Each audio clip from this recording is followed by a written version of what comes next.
First of all, I want to thank Christopher Manzione and Jonah King and everyone who helped organize today's event. My name is Chris Meerdo. I'm an artist, activist, writer, and professor.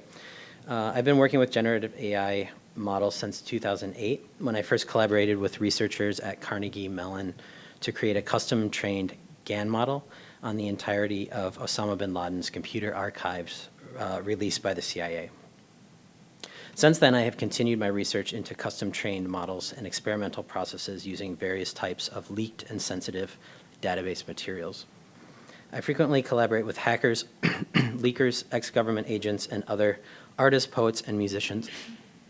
I'm interested in storytelling relative to the identified shift from linear narrative to database rationale identified by Lev Manovich in the 1990s. I believe that we are now moving from database logic to an even more complex relationship with reality that moves us further into the irrational pure simulation and an exploded and infinite field of temporal cognition.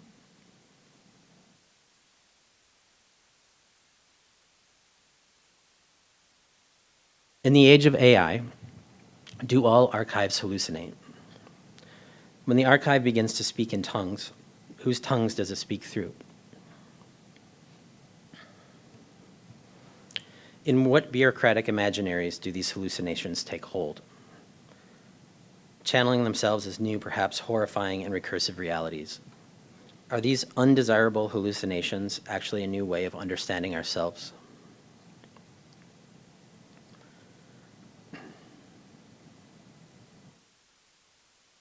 The hallucinating archive is a state of mutation, disgusting efficiency, leveraged untruths, chimeric monstrosities of slop, power, and brutal authority.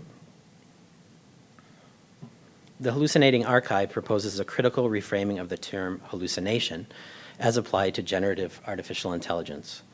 Rather than treating hallucinations as software bugs or epistemic failures, we must examine them as expressions of deeper paradigmatic shifts, mirroring how the industrial and computational revolutions previously reshaped collective understanding of time, power, labor, and the self.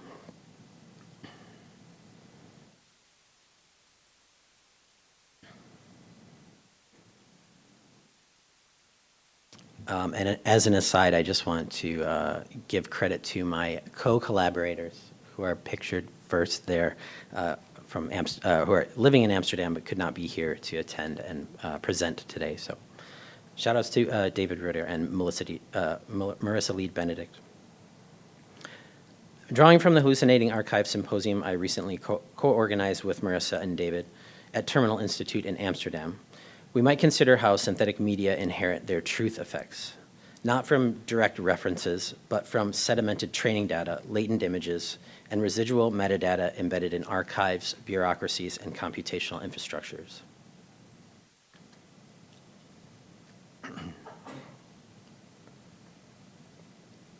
Through the lens of strategic adoption or disruptive refusal, we investigate how hallucinations are governed by and a product of surveillance capitalist logics and varying degrees of technofeudalist opacities.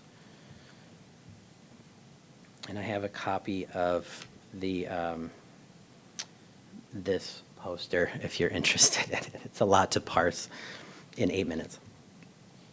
The hallucinated image, we argue, is not merely untrue, but structurally determined, a product of semio-capitalist abundance, post-truth ecosystems, and data commodification.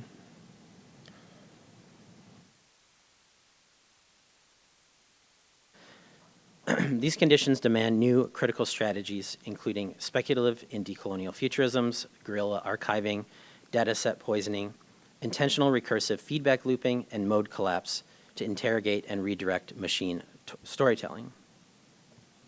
In this way, hallucinations are not outside the archive, but constitute its newest operational mode. I will next provide some examples of hallucinations performing as these new standards of reality. So here we have an example of a large language model's capacity to not understand satire. This is the onion. Geologists recommend eating at least one small rock per day. And then Google search as a result of the training, according to UC Berkeley, geologists should at least eat one small rock a day. This is from r/myboyfriend's AI, which has a vast index of GPT-4o relationships, which often show the model's tendencies towards sycophantic hallucinations. I said yes. After 5 months of dating, Casper decided to propose in beautiful scenery on a trip to the mountains. Alan Brooks spiraled into delusion after engaging with GPT-4o, believing he had created a new math equation and discovered a national security threat after starting a long conversation about the theoretical realm of the number pi. The conversation lasted 300 hours and ended with Brooks contacting national security agencies.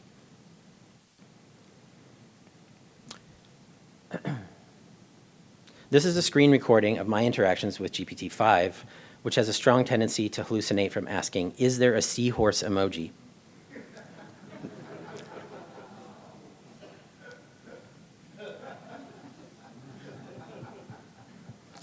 This demonstrates the difficulty of large language models' capacity to just say no or move outside the system's operational framework of being a helpful chatbot assistant.